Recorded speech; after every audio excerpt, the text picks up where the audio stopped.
When you think of home, what flavors do you remember?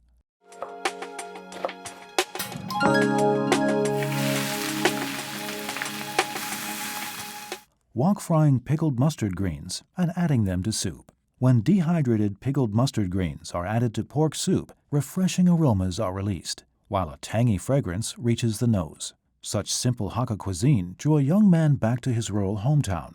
It's April, and spring is in the air. Gongguan Township in Miaoli County is the largest producer of mustard greens in Taiwan.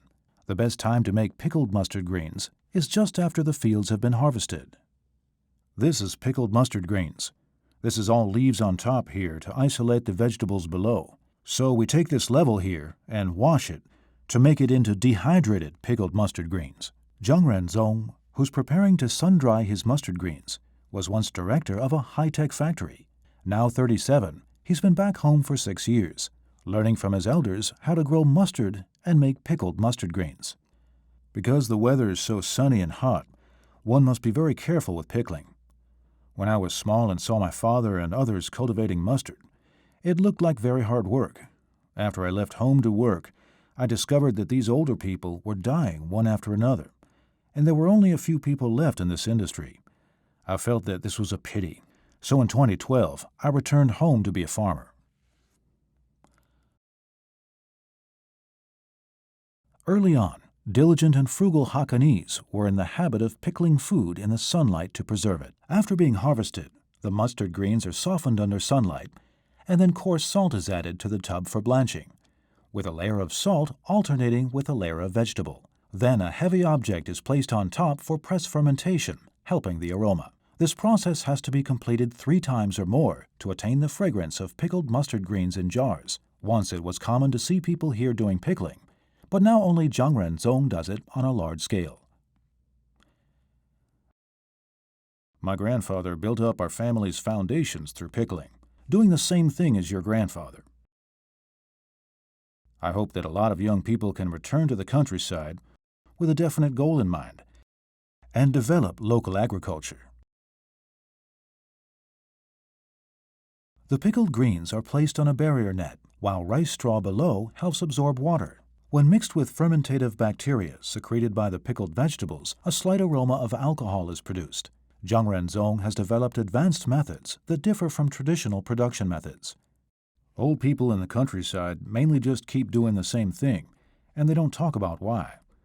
We went to the Agricultural Technology Research Institute, and they gave us their analysis, asking what each step was for and improving production. Zhang, who had never studied biotechnology, devoted himself to learning about pickling with great enthusiasm. From temperature to saltiness to process control, he hoped to introduce his high-tech factory management experience into agriculture to create standard operating procedures for pickling.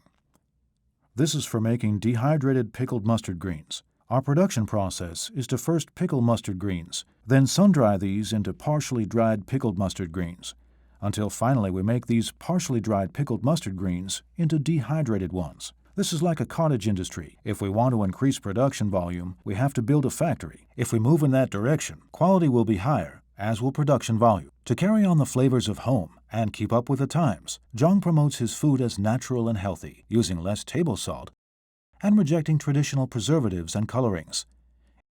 Each year, he produces 150,000 kilos. This industry is the way many families make a living.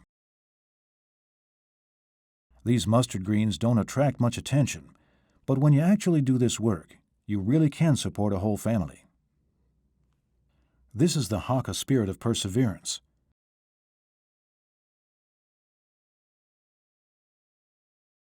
The Hakka taste that we've eaten from childhood is sour and sweet. There's bitterness and there's sweetness.